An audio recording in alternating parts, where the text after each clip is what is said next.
Chers étudiants, chères étudiantes, bonjour. Je continue ce cours de mécanique quantique. Donc, on va voir la théorie des perturbations stationnaires. Et dans cette vidéo, je vais présenter la deuxième partie. La première partie, je l'ai déjà publiée précédemment.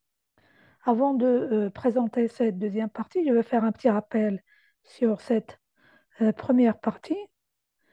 Eh bien, donc, sur un système quantique qui est décrit par un Hamiltonien à zéro, et dont le spectre, bon, d'une manière générale, est supposé tout d'abord discret et puis dégénéré. Donc dégénéré Gn fois. Hein.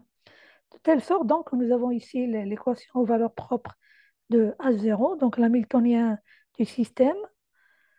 Donc H0 qui agit sur le vecteur propre phi ni, qui est égal à l'énergie propre En phi ni. Avec I, il va de 1 jusqu'à Gn. Donc Gn, c'est le degré de dégénérescence. Donc le I qui est là, ça représente la dégénérescence de cette énergie propre de l'hamiltonien à zéro du système qui est non perturbé. Alors sur ce système, on va appliquer une perturbation stationnaire, ou bien indépendante du temps. Cette perturbation est décrite par un hamiltonien qu'on note H1 tel que, donc la condition, c'est qu'il faut que H1 soit trop petit devant H0. Donc, dans la partie précédente, j'ai déjà, si vous voulez, expliqué que ce que ça veut dire, le fait que H1 est petit devant H0. Avec H1, on l'a exprimé égal lambda W, avec lambda est un paramètre réel qui est trop petit devant 1. W est un opérateur qui est du même ordre que H0. Donc, l'hamiltonien du système sera exprimé comme h de lambda, donc de ce paramètre lambda, est égal à h0, donc l'hamiltonien du système non perturbé, plus lambda w. Avec bien sûr, lorsque lambda égale à 0, on retrouve l'hamiltonien du système non perturbé, c'est-à-dire dans l'état initial. Eh bien, donc l'objectif de cette théorie de perturbation, de cette méthode de perturbation est de pouvoir résoudre l'équation aux valeurs propres relatives à h lambda, donc l'hamiltonien du système perturbé. Donc h lambda psi n lambda, donc là ce sont les états du système, les états propres du système perturbé, qui est égal à E n lambda, donc là ce sont les énergies propres du système perturbé, bien sûr E n lambda psi n lambda. Bon, vu que lambda est petit, donc on va faire appel à un développement en série de puissance de cette lambda-là. Ok. Donc, on va développer aussi bien les énergies propres En lambda du système, ainsi que les états propres Si n lambda. Donc, ici, on a le développement, hein, le développement de En lambda qui est égal à la somme de, ici, c'est l'énergie du système non perturbé, c'est-à-dire à l'ordre 0. Donc là, ça représente l'ordre plus une sommation allant de Q supérieur ou égal à 1 de lambda à la puissance Q, ENQ. Donc ENQ ici, c'est la correction en énergie à l'ordre Q. Donc là, c'est lambda à la puissance Q. De même pour le psi n lambda, donc psi n lambda égale à l'état du système avant perturbation, phi ni, bon, et si je rappelle, c'est la dégénérescence, plus Q, la sommation sur Q supérieur ou égal à 1 de lambda Q, les corrections sur l'état à l'ordre Q. Donc ici, Qn, c'est la correction à l'ordre Q. Ici, c'est lambda à la puissance Q. Donc si on remplace tout ça dans cette équation aux valeurs propres, hein, on va avoir une équation sous cette forme-là. Donc nous avons H0 plus lambda W, donc ça c'est H de lambda, hein, que j'ai déjà donné dans la diapositive précédente. Donc H lambda psi L lambda, donc j'ai remplacé psi L lambda, qui est égal à EN lambda, ok, et puis psi L lambda. Donc là, vous voyez, j'ai respecté les couleurs que j'ai utilisées ici pour ce développement-là. Donc voilà, donc la dernière fois, on s'est arrêté à cette équation-là. Bon, c'est une équation qui est un petit peu longue, donc maintenant, on va la traiter, puis on va en faire sortir, si vous voulez, ce qu'on veut pour pouvoir résoudre donc, le système, hein, le système perturbé. Allons-y. Donc, tout d'abord, bon, les énergies propres de H0, comme vous le savez, donc d'une manière générale, pour les valeurs propres, ils peuvent être dégénérés, ils peuvent être non dégénérés aussi. Donc là, on va commencer par le cas le plus simple, c'est qu'on va prendre le cas où la valeur propre de H0 est non dégénérée. Donc l'énergie propre En, elle est non dégénérée dans ce cas. Et puis on va voir par la suite le cas où cette énergie, elle est dégénérée, bien évidemment. Donc l'énergie propre En de H0 maintenant, elle est supposée non dégénérée. Non dégénérée, ça veut dire qu'il existe un état propre correspondant à cette énergie propre. D'accord? Donc vous voyez bien, il n'y a pas le I. Donc le I égale à 1. Ok, donc l'énergie, elle est non dégénérée. Donc là, on a l'équation aux valeurs propres de l'hamiltonien non perturbé, du système non perturbé, H0 phi n égale à En phi n. Donc l'état du système perturbé va être exprimé sous cette forme-là. Donc là, au lieu de phi n i, avec le cas général au i degré de dégénérescence, là, on considère le cas non dégénéré. Donc, il y a un seul état propre, hein, correspondant à cette énergie propre. Bien sûr, le reste, c'est le même. Donc là, la sommation sur Q. Bien, donc avant si vous voulez, de faire les calculs, hein, de ces corrections-là qui sont apportées par cette perturbation, on va étudier un petit peu, on va traiter les conditions sur les états du système. Comme vous le savez, donc en général, on considère que l'état du système, il est normé. Donc, avant perturbation, les états propres du système, phi n, sont normés. Donc ici, c'est la norme de phi n qui est égale à 1. De même, la norme étant conservée, donc l'état du système après perturbation est normé aussi. Donc ici, le produit scalaire phi n égale à 1. De même, produit scalaire psi n lambda, ou bien la norme de psi n lambda égale à 1.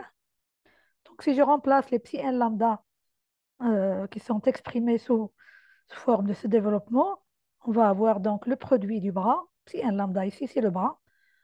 Okay, donc là, j'ai enlevé la sommation, j'ai écrit l'ordre 0, l'ordre 1 et l'ordre 2. Ben, on pourra continuer, bien évidemment. Donc ça, c'est le bras scalaire, le ket. Okay. Donc tout ça, ce produit scalaire égale à 1. Produit scalaire psi n lambda égale à 1. Allons-y. Donc, qu'est-ce qu'on va faire avec tout ça? Eh bien, on va traiter les termes qui vont apparaître dans ce produit scalaire. Ok. Donc ici, je reprends la formule précédente pour que vous pouvez suivre avec moi. Donc, on a le produit scalaire psi n lambda, bon, la norme de psi n lambda. Et puis là, vous voyez bien, nous avons une sommation de plusieurs termes ici, hein, scalaire. Ici, les termes qui sont là, le bras et le ket. Et puis, on va voir un par un. Bon, on ne va pas tous les voir, bien évidemment, parce que c'est une sommation bon, qui va jusqu'à l'ordre Q. Bon, ça dépend de l'ordre où on va s'arrêter. Commençons par le premier terme ici. Donc là, le premier terme qu'on a sous les yeux, c'est le bras, ici, phi n. Et de l'autre côté, donc nous avons le ket phi n. Donc on va avoir le produit scalaire phi n, phi n. Voilà, on va le noter. Donc ça, c'est le terme à l'ordre 0. Hein, donc il n'y a pas le lambda. Donc lambda, bon, à la puissance 0, c'est-à-dire 1. Et là aussi. Donc phi n plus. Passons maintenant vers les termes à l'ordre 1 en lambda. Ok. Donc les termes à l'ordre 1 en lambda, donc le premier terme qu'on a, c'est ce terme-là. Donc là, lambda à la puissance 1, le bras à n. OK? Donc pour garder lambda à la puissance 1, on va faire produit scalaire de n avec ici l'ordre 0 phi n, le vecteur à l'ordre 0 phi n. D'accord? Plus, bon, nous avons encore un autre terme ici, donc on va considérer ce phi n là, le bras à l'ordre 0, scalaire, ici, le ket lambda à n. Donc voilà, nous avons deux termes à l'ordre 1 en lambda. Donc on a plus lambda, produit scalaire 1 phi n, plus phi n 1 n. OK? Passons maintenant vers l'ordre 2 en lambda. Donc vous voyez, nous avons ce vecteur-là, ce bras. Donc lambda carré de n, scalaire phi n, pour garder le lambda carré, bien évidemment. OK? Puis on va aller dans ce sens-là. Donc là, le premier, c'est lambda carré. Maintenant, on va voir lambda à la puissance 1.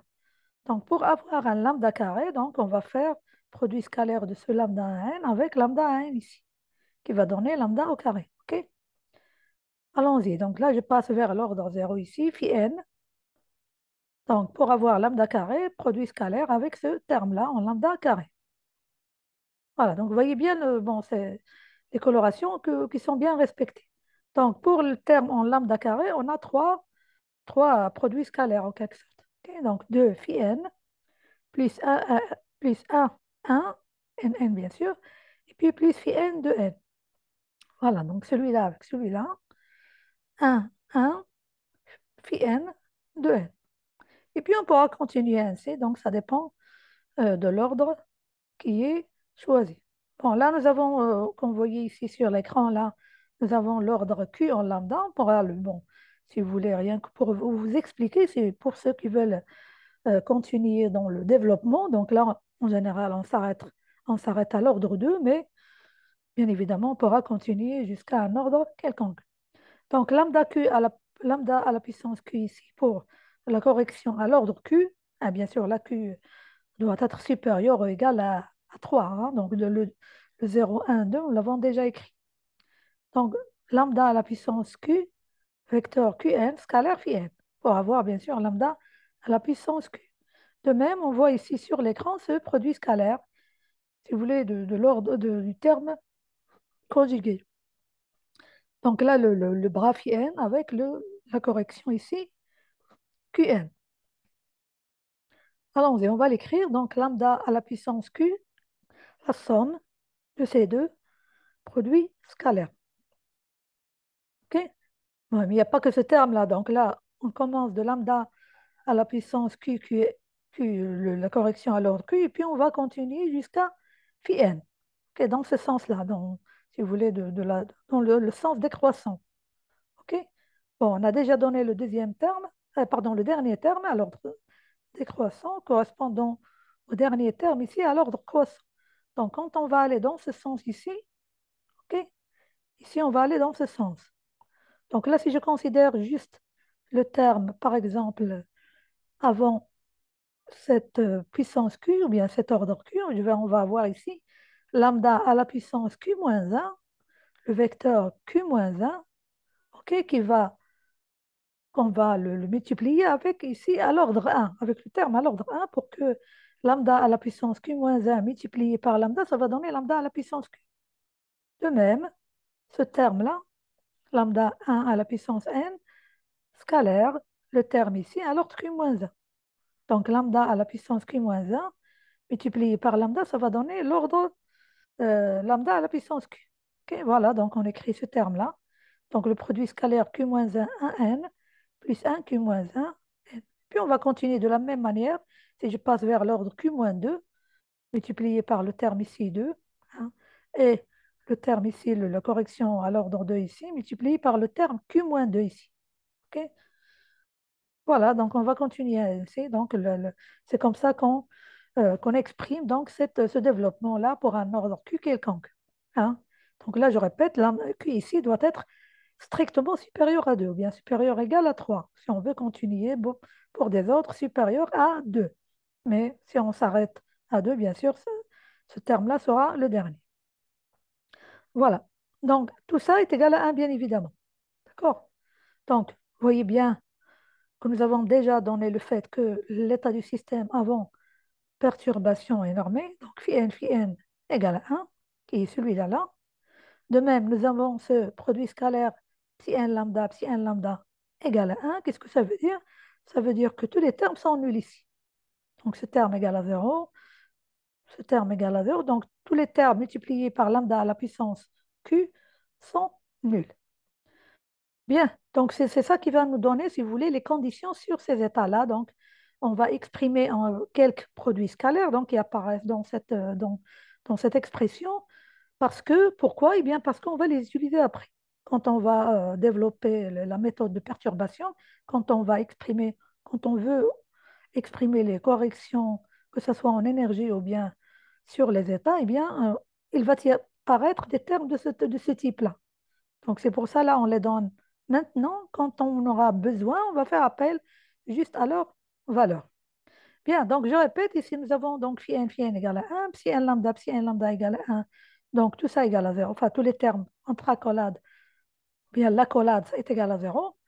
Et puis, on va choisir, on va adopter un choix de la phase, hein. Donc, la phase de psi n lambda, donc de l'état du système perturbé, est choisie de telle sorte que tous les produits scalaires sont réels. Tous les produits scalaires qui apparaissent dans les différentes accolades ici, selon les différents ordres en lambda, sont des termes réels. Donc, c'est un choix, en quelque sorte, de la phase de l'état psi n lambda. Donc, je commence par le terme à l'ordre 1 en lambda. OK, donc c'est le terme qui est composé de deux produits scalaires ici, donc le lambda à la puissance 1, qui multiplie ce terme-là, et bien sûr qui est égal à 0, hein, OK, comme je l'ai dit précédemment. Or, tous les termes qui sont là à l'intérieur de cette accolade appartiennent à R. Donc, ce produit scalaire appartient à R, ce produit scalaire appartient à R. Donc, comme vous le savez d'une manière générale, ces produits scalaires peuvent être complexes, hein, peuvent être complexes. Alors dire que c'est complexe, c'est-à-dire on a une phase exponentielle et une phase en exponentielle imaginaire. Donc là, on a pris le choix, hein, donc c'est un choix adopté, que ces termes sont réels, c'est-à-dire les termes en phase égale à 1, l'exponentielle i égale à 1. OK? Donc, c'est ça le choix que nous avons adopté. Donc, tous ces termes appartiennent à R. Or, comme vous le voyez là, le produit scalaire 1 phi n est le conjugué de phi n1. Donc, l'un est le conjugué de l'autre, bien évidemment. Donc, celui-là est le conjugué de celui-là et inversement. Alors, lorsque les termes sont réels, eh bien, ce terme-là est égal à son conjugué.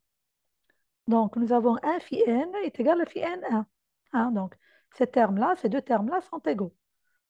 Ces deux termes sont égaux, donc on va avoir ceci. Donc, deux fois, donc on remplace l'un en fonction de l'autre.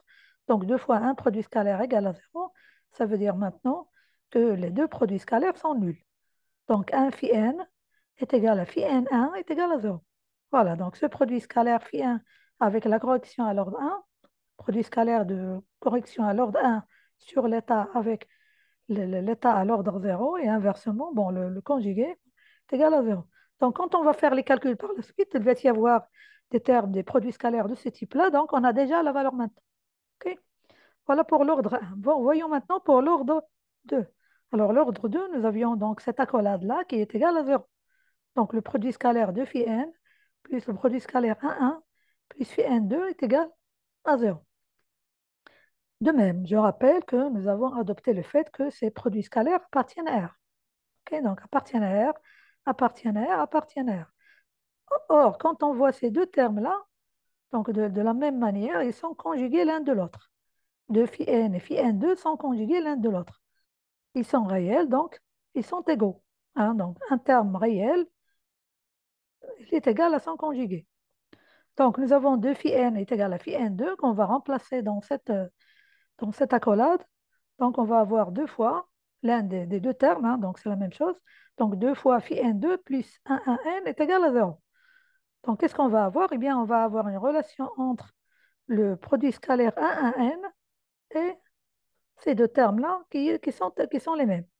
Donc, on va avoir 2 phi n égale à phi n2 qui est égal à moins n demi 1n, le produit scalaire 1n.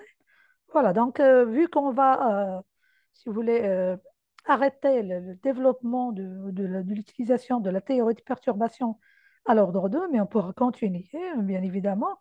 Donc là, je m'arrête ici. Je ne vais pas trop vous, si vous voulez, vous tracasser la tête avec les ordres supérieurs, mais vu qu'on va s'arrêter à l'ordre 2, donc on va utiliser, on va avoir besoin de ces produits scalaires, de ces vecteurs-là. Donc, un qui contient l'ordre 0 qui est phi n, puis l'ordre 1 qui est 1n, et puis l'ordre 2 qui est de n ici.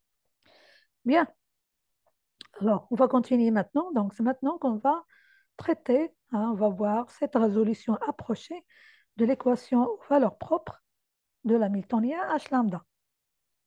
Donc, je rappelle l'équation aux valeurs propres de cet hamiltonien, bien sûr, du système perturbé, hein, donc H lambda psi n lambda qui est égal à E n lambda psi n lambda.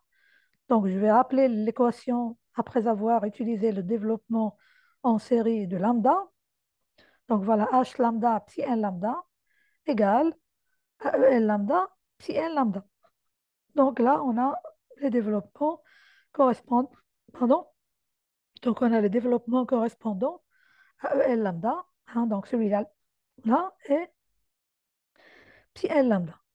Voilà, donc c'est maintenant qu'on va commencer, hein, donc le développement de la théorie de perturbation. Eh bien, qu'est-ce qu'on va faire? Eh bien, nous avons un terme ici à gauche et un terme ici à droite, hein, qui est égal. Donc, on va faire identifier les termes qui sont du même ordre en lambda. Donc, lambda à la puissance 1 de ce côté égale les termes lambda à la puissance 1 de ce côté-là, lambda à l'ordre 2, etc. Donc, on va identifier les termes du même puissance en lambda. Je rappelle la formule tout simplement, hein, donc, pour que vous voyez, vous suivez bien avec moi ce que je suis en train de faire. Et puis, on va commencer par l'ordre 0. L'ordre 0 en lambda. Alors, l'ordre 0, c'est le terme qui est là. Donc, c'est Hamiltonien H0 qui va agir sur l'ordre 0 correspondant à l'état. Donc, c'est H0 phi n.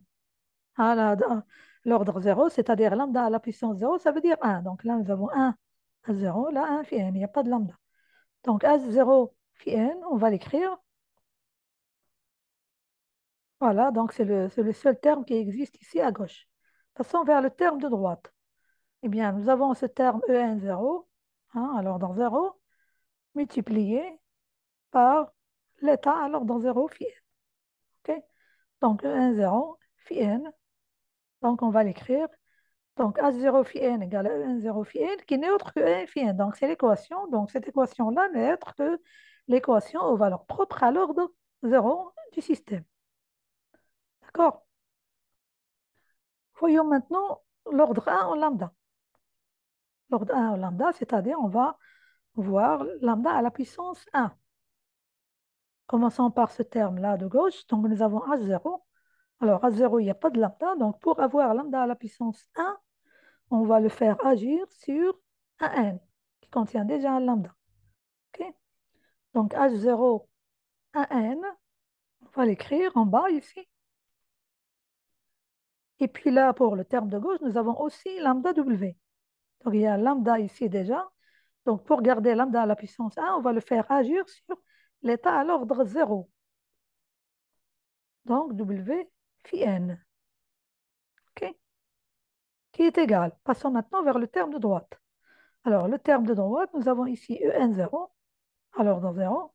Pour avoir lambda à la puissance 1, eh bien, on va le faire multiplier avec un n. Ok. Donc, En0, un n. Donc, on va l'écrire ici.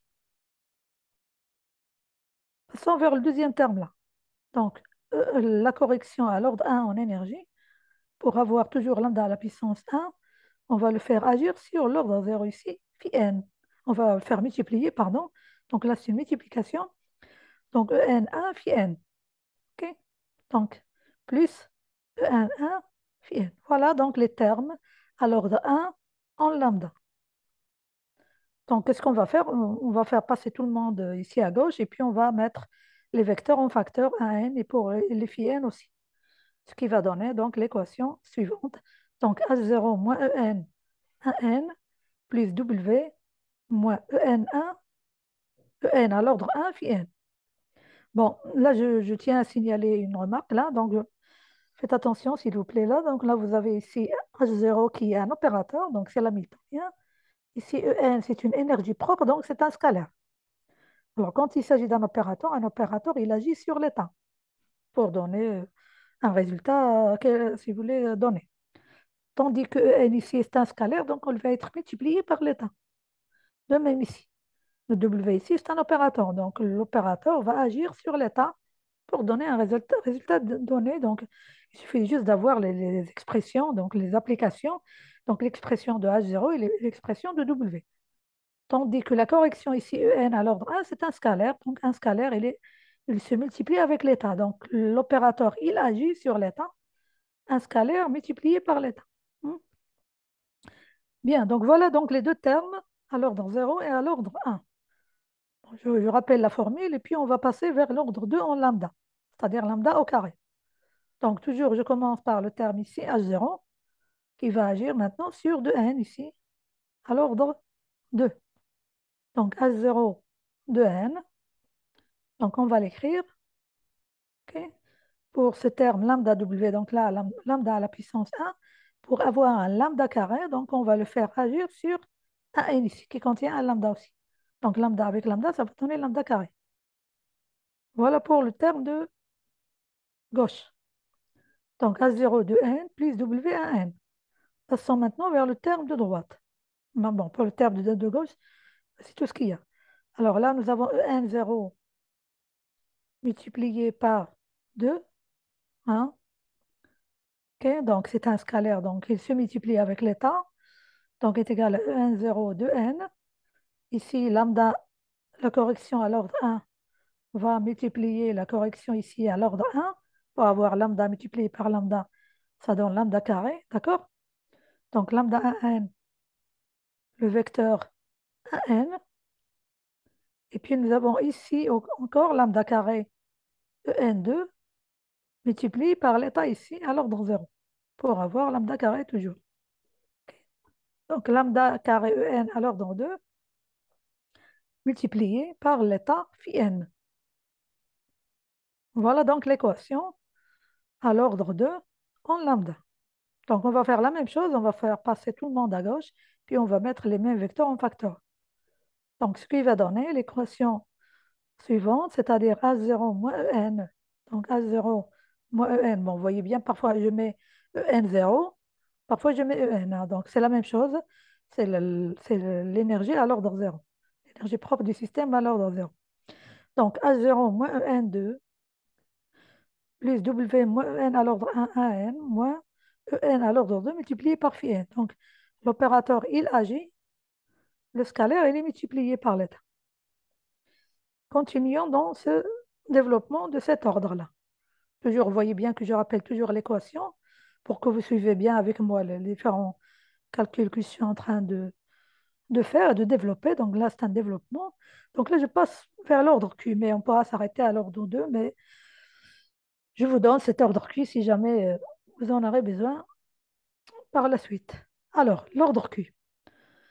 Donc, je commence par A0 ici pour avoir un ordre Q. Donc, il faut agir sur ce vecteur-là, la correction à l'ordre Q. OK? De, vers le terme de droite ici. Donc, je prends l'ordre 0 ici, multiplié par l'ordre Q. OK? Là, je vais utiliser la formule où les vecteurs sont en facteur. Hein. Donc là, je vais mettre le vecteur Qn en facteur et en même temps, je vais faire passer le terme, enfin, les termes de droite à gauche.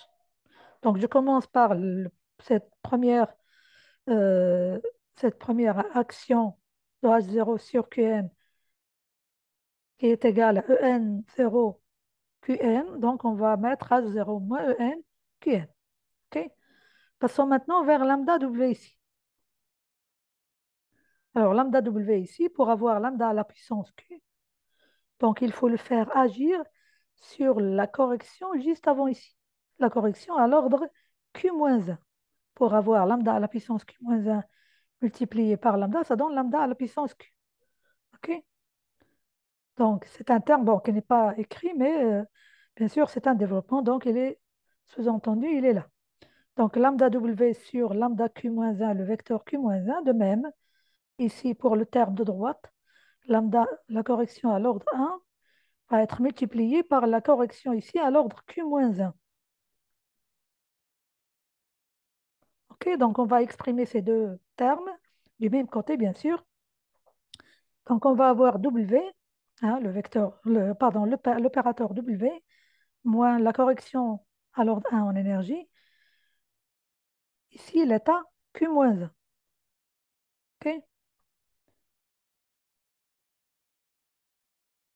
Maintenant, je vais passer vers le terme ici à droite, hein, parce que là, bon, on a considéré les deux opérateurs. Donc là, ce qui va rester, c'est juste les termes qui sont à droite ici. Donc, on a vu celui-là, hein, on a vu celui-là. Maintenant, on passe vers lambda carré En2. Donc, pour avoir lambda Q, lambda à la puissance Q, donc il va être multiplié ici par la correction à l'ordre Q-2. Hein, donc, lambda carré multiplié par lambda Q-2 hein, va donner lambda à la puissance Q. OK, donc je vais l'écrire directement ici. Donc, il n'y a qu'un seul terme ici de droite. Bien sûr, tout le monde maintenant va passer à gauche. Donc, vu qu'il y a, on va avoir ici les signes moins pour les énergies. Donc, lambda carré, bon, En à l'ordre 2, le vecteur Q moins 2. Puis, on va continuer ainsi jusqu'au dernier terme ici. Hein, donc, lambda Q, En, Q, OK, qui va être multiplié par ici l'ordre 0, c'est-à-dire l'état phi n. OK? Donc, voilà, ça, c'est le dernier terme de cette égalité-là. OK? Donc, pour les deux premiers termes, il y a le H0 moins En, et pour le deuxième terme, nous avons W moins la correction à l'ordre 1, mais par la suite, il y a juste les corrections en énergie, En à l'ordre 2, En à l'ordre 3, etc. Donc, ça dépend du développement adopté. Là, si vous voulez, l'ordre de développement adopté, à quel ordre on va s'arrêter. Voilà, donc qu'est-ce que j'ai fait ici? Donc là, j'ai donné deux choses. Tout d'abord, j'ai exprimé les conditions sur les états. Donc, on a exprimé quelques produits scalaires qu'on va faire, qu'on va utiliser par la suite. Hein. Donc, on va faire appel à ces relations, à ces produits scalaires, d'une part. De même, on a exprimé l'équation aux valeurs propres de l'hamiltonien H lambda du système perturbé. Hein. Et puis, on a identifié les termes du même ordre en lambda. Donc, on a identifié les termes à l'ordre 0, à l'ordre 1, à l'ordre 2. Et là, nous avons à l'ordre Q. Bon, c'est un calcul qu'on va continuer donc, par la suite dans la prochaine vidéo. Donc, je vais m'arrêter ici et on va continuer dans la prochaine vidéo. Voilà, donc je vous remercie pour votre attention.